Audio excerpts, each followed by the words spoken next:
রাজামশাই, গোপাল ভাঁড় প্রত্যেক দিন দেরি করে আসে, তুমি ওকে কিছুই বলো না। আজকে আসুক গোপাল ভাঁড়, আজকে গোপালকে রাজসভা থেকে সারা জীবনের মতন বহিষ্কার করে দেব, এটাই ওর প্রাপ্য শাস্তি। কিরে, মহারাজ তো গোপালের উপরে ভয়ঙ্কর রেগে গেছে। এখন হবে সিংহাসন আমার, তারপর আমি হব কৃষ্ণনগরের রাজা।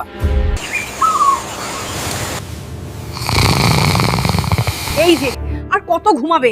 রাজসভায় যেতে তো দেরি হয়ে যাবে, ওদিকে মন্ত্রী আবার তোমার নামে কুবুদ্ধিও পাকাচ্ছে হয়তো। আরে গিন্নি, ঘুম না হলে যে আমার মাথার বুদ্ধি খোলে না। আর ওই বদ বুদ্ধিমন্ত্রী কিবা আমার করবে? ওই বদ বুদ্ধিমন্ত্রীর ওটাই তো আসল কাজ। আজকে মহারাজের জন্য আমাদের পুকুরের সব থেকে বড় কাতলা মাছটা নিয়ে যাব, তাহলে দেখবে মহারাজ খুব খুশি হয়ে যাবে।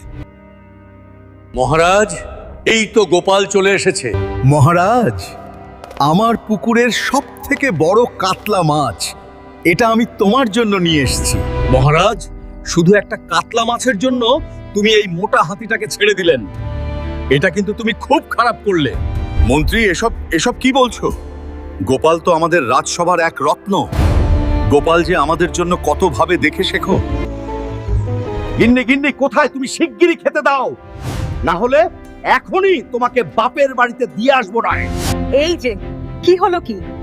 আজকেও নিশ্চয় গোপাল তোমার সামনে থেকে মহারাজের কাছ থেকে মোহর নিয়ে গেছে। গিন্নি, ওই পেটুকটা বাজারের সব থেকে বড় কাতলা মাছটা মহারাজকে দিয়েছে, আর তখনই মহারাজের মন গুলিয়ে দিয়েছেন। এই যে যেভাবেই হোক ওই কাতলা মাছটা আমার চাই, আর তুমি এখনই বটা ঘটার কাছে গিয়ে কিছু করো গো।